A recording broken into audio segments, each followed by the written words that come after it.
This is Potato's Gang. And today we're talking about apathy and Nigeria's democracy. Not too long ago, Nigerians went out to vote.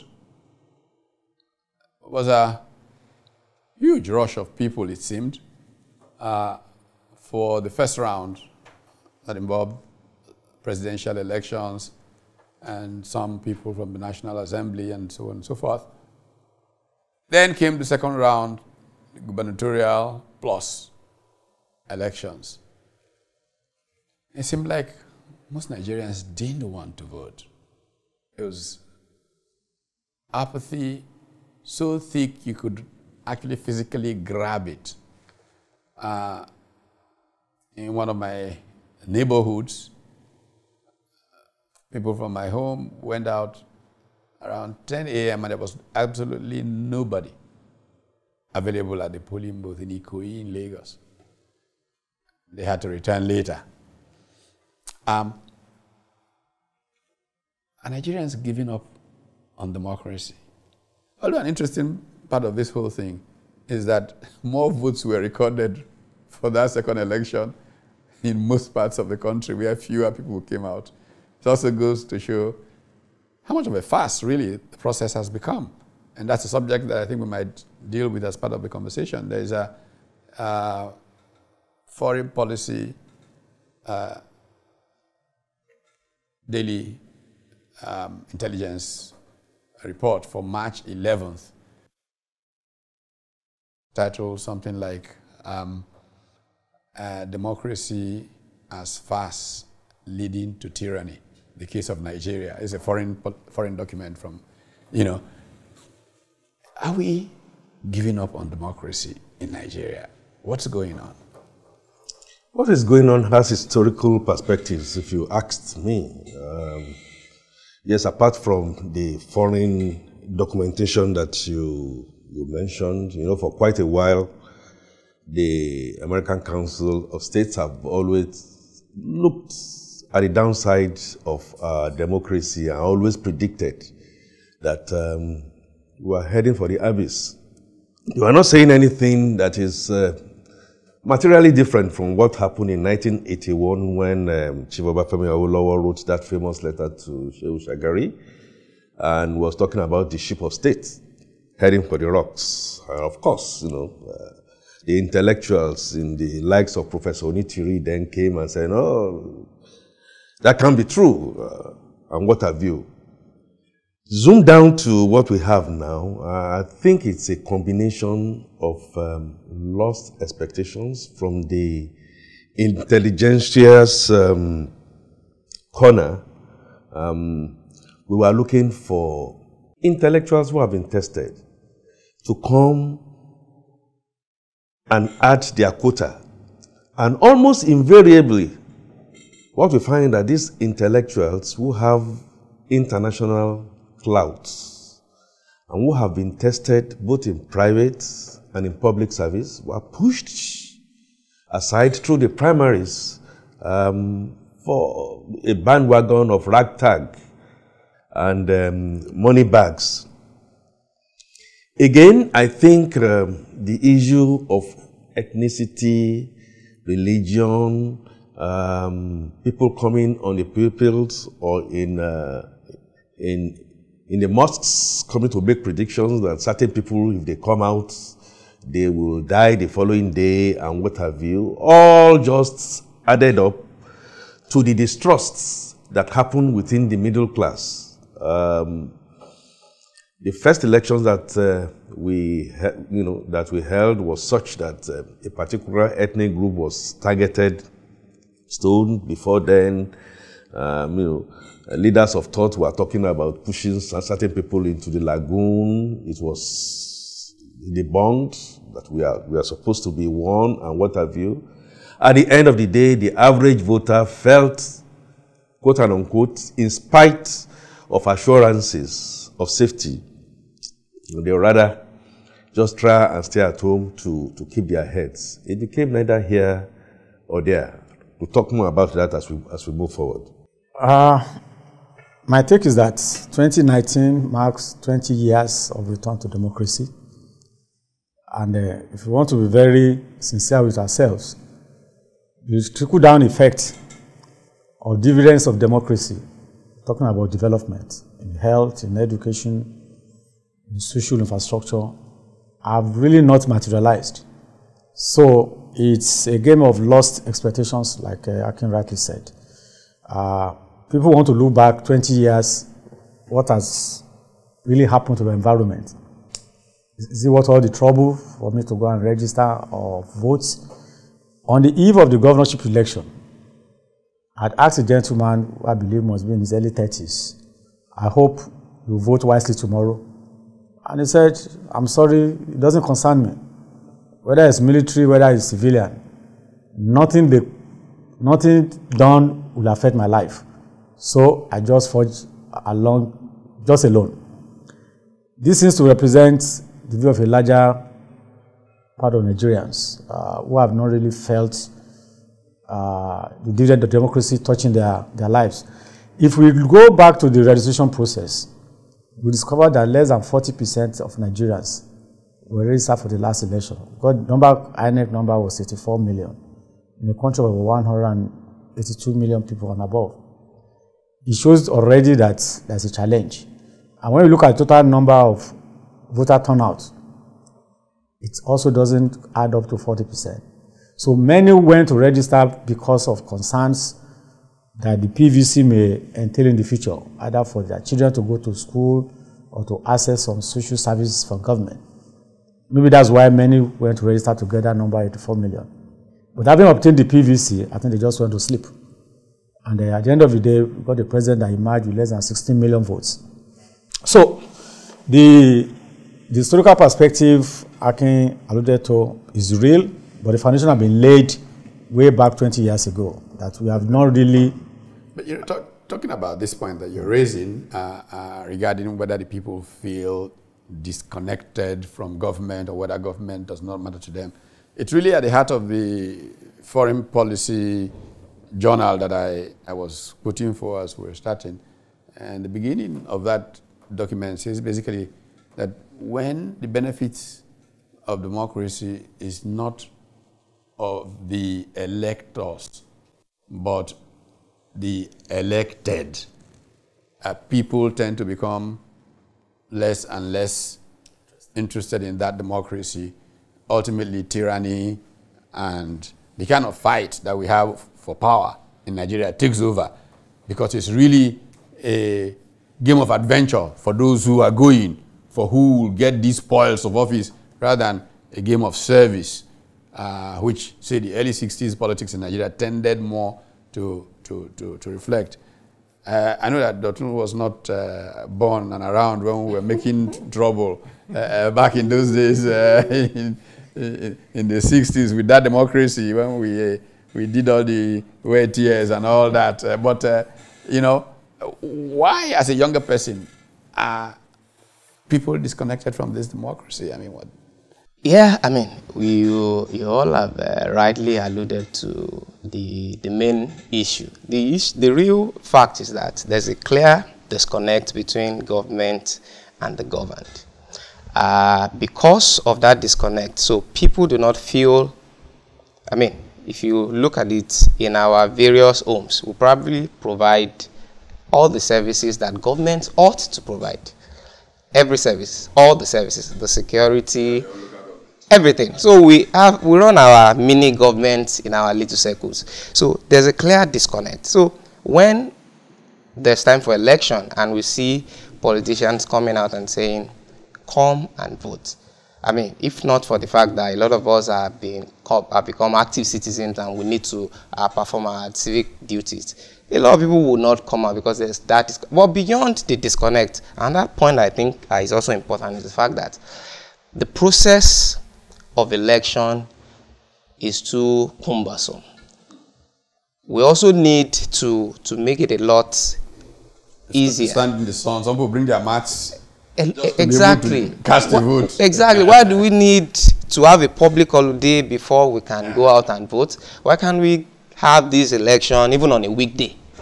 Why can't we have election on regular days? Why can't people be doing other things and at the same time have the ability to go and cast their votes? Comes down to that the point Pat was trying to make for the younger ones, perhaps you didn't see the wild, wild west, but you are seeing it somehow in snippets. Yes. People being killed, people arson, and what have you. So you are seeing a miniature of what happened then, and it comes back to say that really nothing has changed. The whole world has moved with technology. But why don't you hold that thought, because I want us to come back to it. Let's take a break. When we come back, we want to talk about technology and elections in Nigeria, even though that will be a subject for another comprehensive conversation on the show down the line. But technology matters. All this apathy could be killed with technology. If you could, from the comfort of your living room, cast your vote or something less troubling, then the apathy would be probably more manageable, if you will. So we'll go, we'll listen to what some experts and people on the streets have to say about this apathy, and then we'll come back. We'll be right back. When the government is saying that way, it will be reduced. The number of people that are just striving to get there. I don't think so at all. I think that Nigeria remains a troubled democracy, but still a very vibrant democracy. I think that there is a disconnect between the politicians and the people, and that many parts of the country, many communities and different groups in the country feel very disconnected from the political class. But there's a very active civic realm in Nigeria. There's a lot of legal and constitutional political participation. Unfortunately, there's also a lot of collective violence among groups who feel excluded. And that's, of course, not something that is part of a healthy democracy. But I think people are quite engaged. The fact that you had 71 political candidates or presidential candidates and dozens of political parties. Some of those candidates obviously were not serious. They were vanity projects, but I think you could argue that 3 or 4 of them really were serious about wanting to make an impression in the public sphere and wanting to advocate for some different perspectives on national problems and some different policy perspectives. Also, in the polling data that we have from the Afrobarometer network, and to some extent I think also NOI polls, you still find strong levels of popular support for democracy as a system, and belief in core democratic values, including freedom of speech, freedom of assembly, freedom of voting choice, and so forth. So I think that most Nigerian citizens believe in the idea of democracy. They're very discouraged about the performance of democracy and the actual practice of elections and politics and public policy in the Fourth Republic. They're disillusioned with their political leadership and with the political elite and the political establishment in general. But they continue to be engaged in public affairs and public issues in constructive ways that contribute to democracy. I think the most recent election saw a very low voter turnout, and that's a question for analysis. That's something that we need to understand better. I wouldn't say Nigerians have given up on democracy, but rather I would say we need to restructure the way, particularly our elections, the way it's being conducted. And even talk about the lateness, I think INEC needs to work more on the logistics. We were there around 8, 7, some people were there as early as 7:30, but not until 12, nothing started.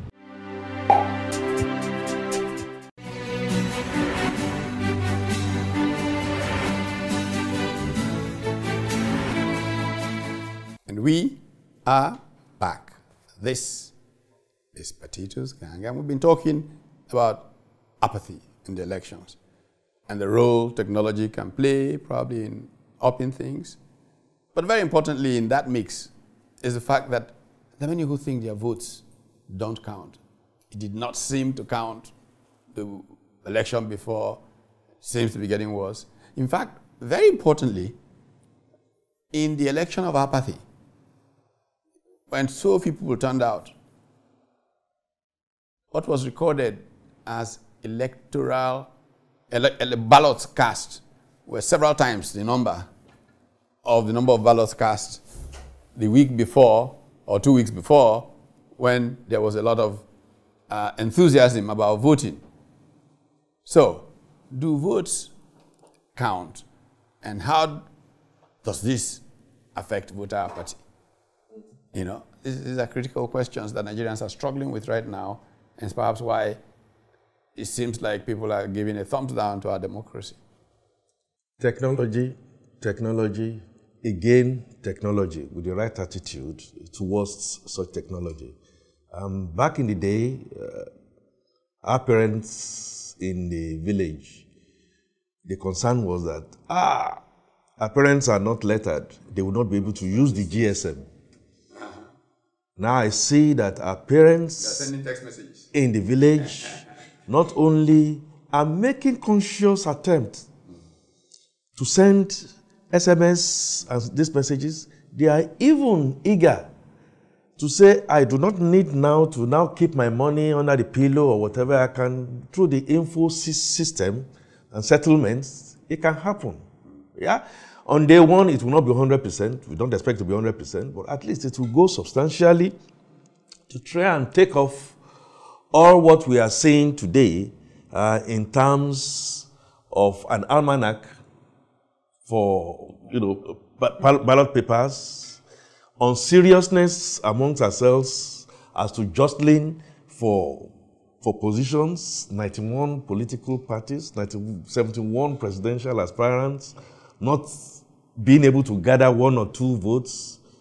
And of course, our brothers and sisters in the diaspora, in the comfort of wherever they are, just like us here, will be able to thumbprint using their votes. And in any case, what technology now then does is to help us. We spent how much? 186 billion for the last election, the previous election, some other billions.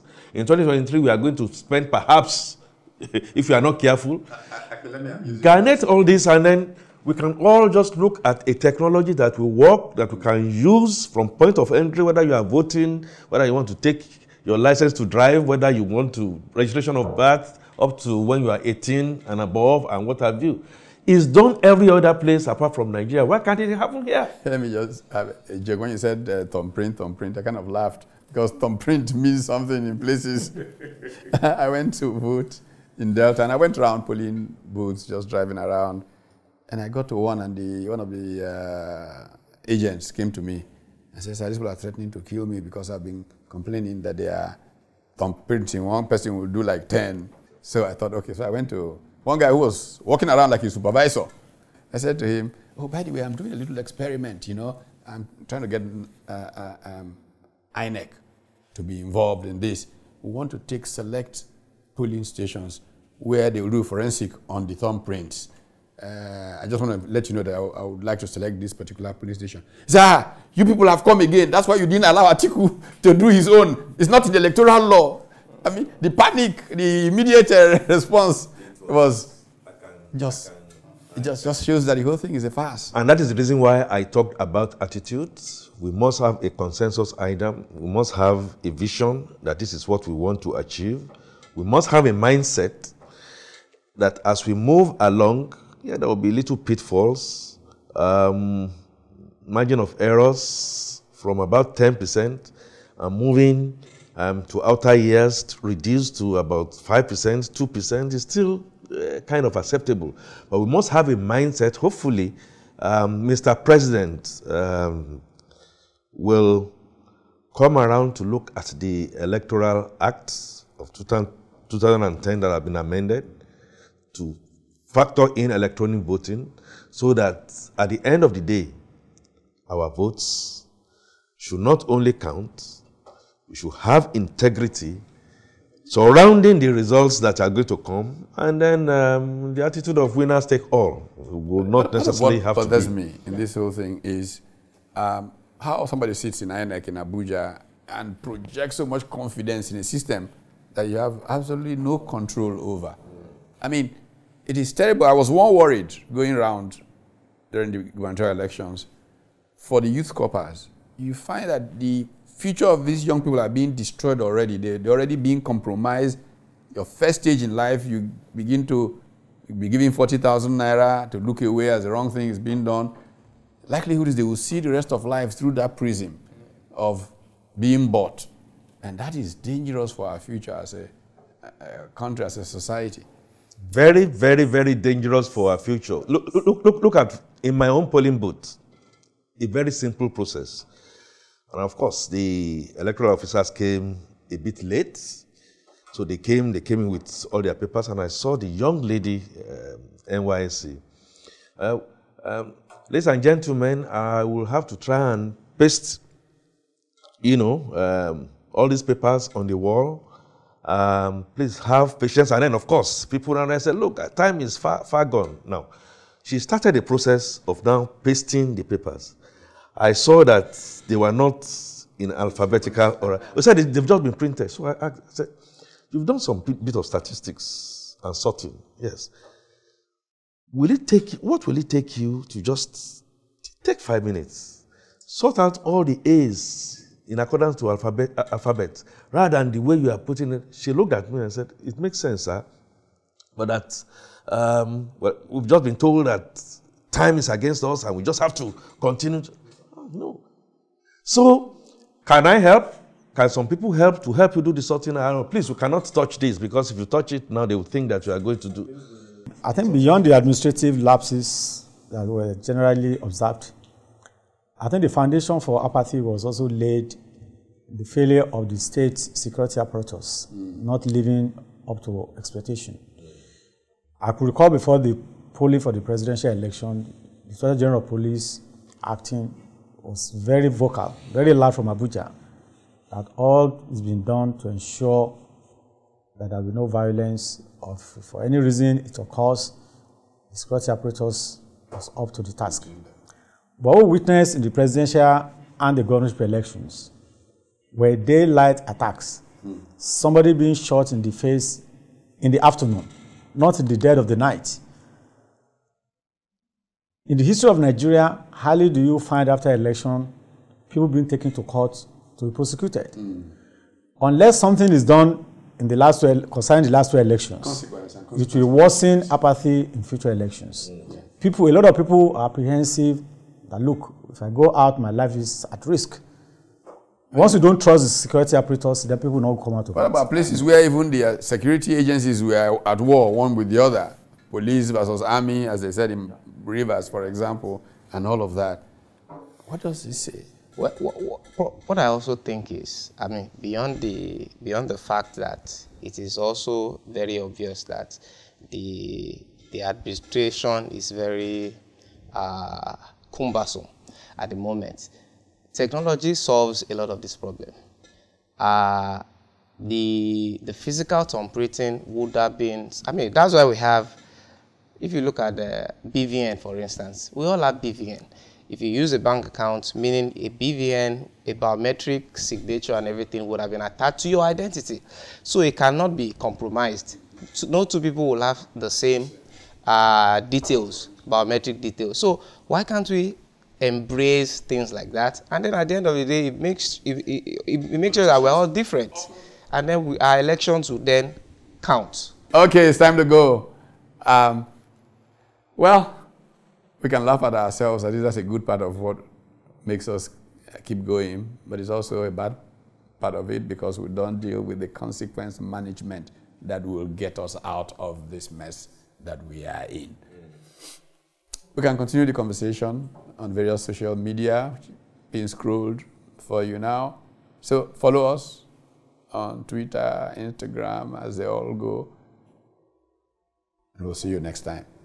This has been Potatoes Gang.